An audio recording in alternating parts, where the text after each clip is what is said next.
Hello friends, मेरे video lecture में आप सभी का स्वागत है। आज हम पार्ट्स ऑफ स्पीच के फोर्थ टाइप वर्ब की प्रैक्टिस करेंगे। तो चलिए सबसे पहले तो हम ये देखते हैं कि वर्ब होती क्या है। वर्ब डिस्क्राइब्स द एक्शन और the state of the subject. अगर हिंदी में हम बात करें तो क्रिया वह है जिसके द्वारा कर्ता के कार्य या अवस्था की जानकारी मिलती है। यानी कि वर्ब के द्वारा हमें यह पता चलता है कि कर्ता कौन सा एक्शन कर रहा है या कैसे एक्शन कर रहा है और वह किस अवस्था में है या उसकी स्थिति क्या है। जैसे मैं आपको एग्जाम्पल से इसको बताती हूँ। जैसे पहला एग्जाम्पल है मेरा, ही इज़ रीडिंग, वह पढ़ रहा है। तो इसमें हमारा जो सब्जेक्ट है वो कौन सा एक्शन कर रहा है, पढ़ने का। यानी कि वह पढ़ रहा है, वह पढ़ने का एक्शन कर रहा है। तो ये हमारी रीडिंग कौन सी है, वर्ब है। दूसरे में है आई एम अ बॉय, मैं एक लड़का हूँ। तो यहाँ मैं एक लड़के की स्टेट में हूँ यानी कि अवस्था में हूँ। तो जब मुझे ये पता चलता है कि मैं किस अवस्था में हूँ या मैं कौन सा एक्शन कर रही हूँ, तो वो मेरी वर्ब होती है। यानी कि वर्ब उससे मुझे ये पता चलता है कि ये मेरी वर्ब है। जैसे पहले सेंटेंस में क्या है, रीडिंग इज़ आ वर्ब, और सेकंड सेंटेंस में एम, एम क्या है, ये भी मेरी एक वर्ब है सॉरी, ये भी मेरी एक वर्ब है, लेकिन ये मेरी हेल्पिंग वर्ब है। और पहले वाले सेंटेंस में रीडिंग मेरी मेन वर्ब है। इसके बारे में हम आगे भी और अच्छे से डिस्कस करेंगे। और मैं आपको एक बात और बताना चाहूँगी कि मेरे जो पार्ट्स ऑफ स्पीच के फर्स्ट और सेकंड पार्ट्स हैं, नाउन एंड प्रोनाउन, अगर आपको उनकी स्टडी करनी है तो आप मेरी प्लेलिस्ट में जाकर उनको वहाँ से स्टडी कर सकते हैं। तो चलिए हम आगे चलते हैं। Types of verb. There are two types of verb, यानी कि वर्ब की दो टाइप्स होती हैं। कौन कौन सी? मेन वर्ब, जिसको हम प्रिंसिपल वर्ब भी बोलते हैं, अगर हिंदी में बोलें तो मुख्य क्रिया। दूसरा है हमारा हेल्पिंग वर्ब या ऑक्सिलरी वर्ब, जिसको हम कहते हैं हिंदी में सहायक क्रिया। तो सबसे पहले आती है हमारी मेन वर्ब। मेन वर्ब क्या होती है? यह क्रिया सब्जेक्ट यानी कर्ता के कार्य की जानकारी देती है। यानी कि हमारा कर्ता कौन सा कार्य कर रहा है, क्या कार्य कर रहा है, कैसे कार्य कर रहा है, ये हमारी मेन वर्ब उस चीज़ की जानकारी देती है। एग्जाम्पल्स जैसे ईट खाना, गो जाना, कम आना, ड्रिंक पीना, लिव रहना, प्ले खेलना। तो इस तरह की जो हमारी ये वर्ब है वो हमारी मेन वर्ब कहलाती हैं। दूसरी आती है हमारी हेल्पिंग वर्ब। यह क्रिया सब्जेक्ट यानी कर्ता की अवस्था या स्थिति के बारे में बताती है। अब जो हमारी हेल्पिंग वर्ब है वो हमें इस बारे में बताती है कि हमारे सब्जेक्ट की क्या स्थिति है, प्रेजेंट में है वो, पास्ट में है या फ्यूचर में है। यानी कि ये जो सब्जेक्ट हमारा कार्य कर रहा है तो वो प्रेजेंट की बात है, पास्ट की बात है या फ्यूचर की बात है। जैसे मैं आपको इनके एग्जाम्पल्स बता देती हूँ। अगर प्रेजेंट की हमारी हेल्पिंग वर्ब है तो वो कौन कौन सी हो सकती हैं? Is, am, are, have, do, does, has been, have been, ये हमारी प्रेजेंट की वर्ब हैं। और भी हमारी और वर्ब भी हैं, जैसे मॉडल वर्ब्स हैं, कैन, शुड। पास्ट की जो हमारी वर्ब्स हैं वो कौन सी हैं? Was, were, did, had, could, would, had been. Future में हमारी आती हैं will, shall, will have been. तो इस तरह से ये हमारी हेल्पिंग वर्ब होती हैं।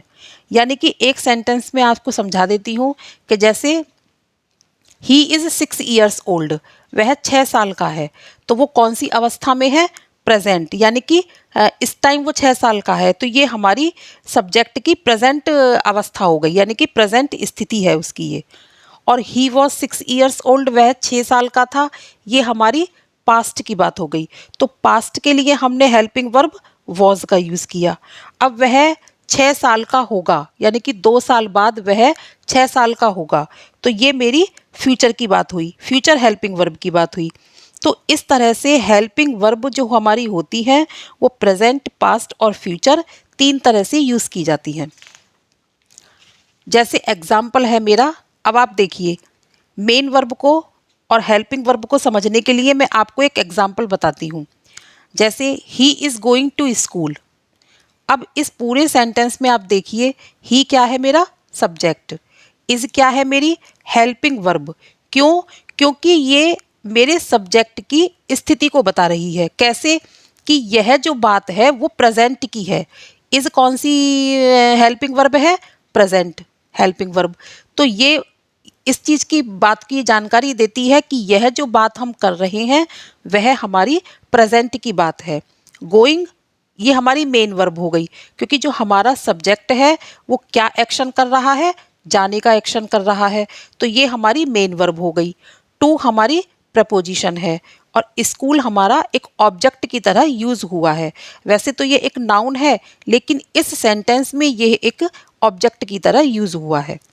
तो इस तरह से इस सेंटेंस से हम ये पता कर सकते हैं कि कौन सी हमारी मेन वर्ब है और कौन सी हमारी हेल्पिंग वर्ब है।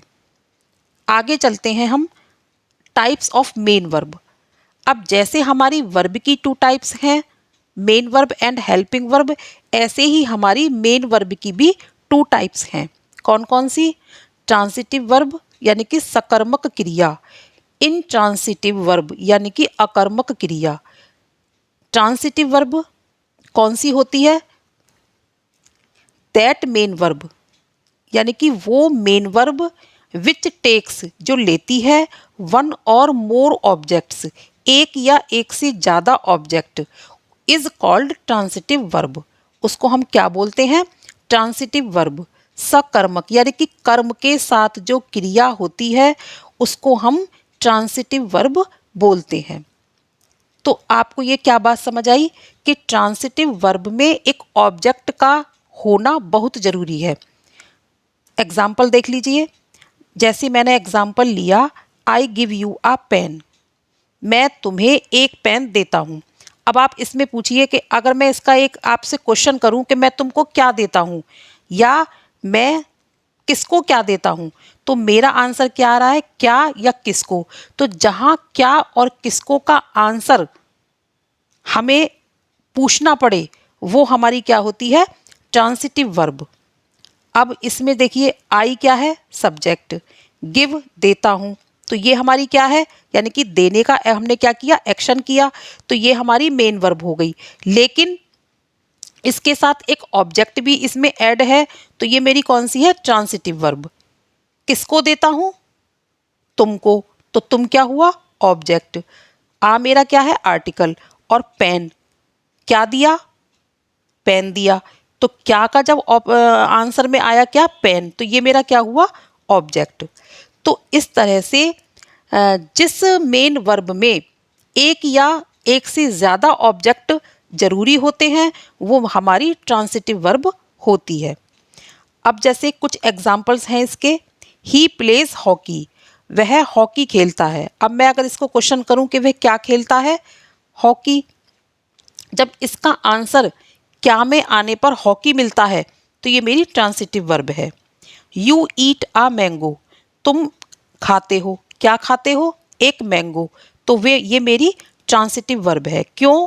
क्योंकि इसमें एक ऑब्जेक्ट ऐड है।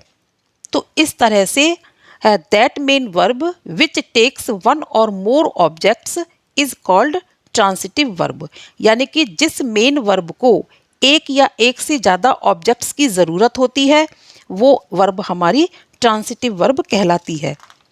अब आती है हमारी इनट्रांसिटिव वर्ब। इनट्रांसिटिव वर्ब क्या होती है? That main verb which does not take an object is called intransitive verb, यानी कि वह मेन वर्ब, वह मुख्य क्रिया जो कोई ऑब्जेक्ट नहीं लेती है वो हमारी इनट्रांसिटिव वर्ब कहलाती है। जैसे सिट बैठना। अब देखिए मैं बोलती हूँ जैसे बैठा, ये पहला आप ये देख लीजिए कि ट्रांसिटिव वर्ब कौन कौन सी हो सकती हैं। Sit, sleep, die, laugh, eat. ETC, इस तरीके से ये मेरी इंट्रांसिटिव वर्ब हैं। अब मैं अगर इसको सेंटेंस में बनाती हूँ तो आई प्ले डेली, मैं रोज़ खेलता हूँ।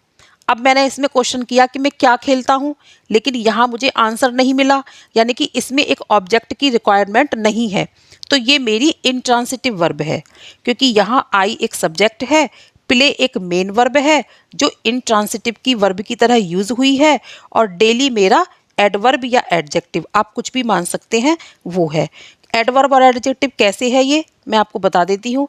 जैसे मैंने बोला आई रीड डेली न्यूज़पेपर, तो ये मेरा क्या हुआ, एडजेक्टिव, क्योंकि न्यूज़पेपर को मैंने मॉडिफाई कर दिया। कैसे, डेली, रोज़ाना, यानी कि दैनिक, मैं दैनिक न्यूज़पेपर पढ़ता हूँ, तो ये एक एडजेक्टिव की तरह यूज़ हुआ है, और ये एडवर्ब की तरह भी यूज़ हो सकता है। जैसे आई एक्सरसाइज डेली, मैं एक्सरसाइज करता हूँ रोज़ाना, तो यहाँ इसने वर्ब को मॉडिफाई किया है, तो ये मेरा एडवर्ब है।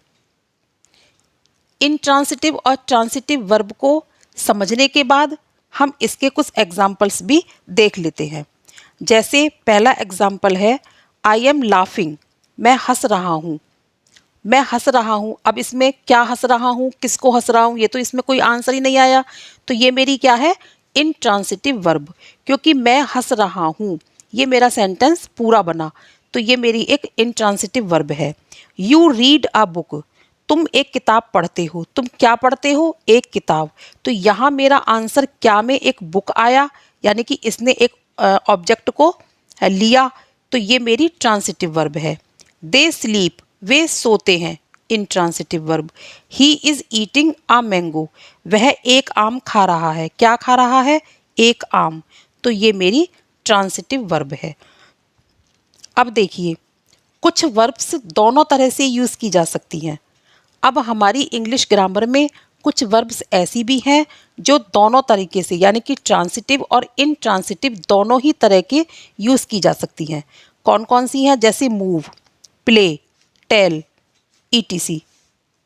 जैसे आई एम प्लेइंग फुटबॉल, मैं फुटबॉल खेल रहा हूँ, क्या खेल रहा हूँ, फुटबॉल, तो ये ट्रांसिटिव वर्ब हुई, क्योंकि इसमें एक ऑब्जेक्ट की रिक्वायरमेंट है, एक ऑब्जेक्टिव इसमें ऐड हुआ है। दूसरा है आई प्ले डेली, मैं रोज़ खेलता हूँ, तो ये एक इनट्रांसिटिव वर्ब है। क्यों, क्योंकि इसमें एक ऑब्जेक्ट नहीं है। थर्ड है आई मूव्ड अ चेयर, मैंने एक चेयर को सरकाया या खिसकाया, तो किसको खिसकाया, एक चेयर को, तो ये ट्रांसिटिव वर्ब हुई। और फोर्थ वाले में क्या है, आई मूव्ड, मैं खिसका या सरका या घूमा, आप कुछ भी समझ सकते हैं, तो इसमें एक ऑब्जेक्ट का आंसर मुझे नहीं मिला, इसमें एक ऑब्जेक्ट ऐड नहीं है, तो ये मेरी इंट्रांसिटिव वर्ब है। इस तरह से आज मैंने आपको वर्ब के 2 टाइप्स, ट्रांसिटिव वर्ब और इनट्रांसिटिव वर्ब के बारे में समझाया। आपको ये मेरी वीडियो कैसी लगी, इसके लिए आप मुझे कमेंट बॉक्स में बताइए, यानी कि अगर कुछ गलती है तो मैं उसको आगे सुधारने की कोशिश करूँगी, और इसके बाद हम इसके नेक्स्ट टाइप के बारे में अगली वीडियो लेक्चर में डिस्कस करेंगे।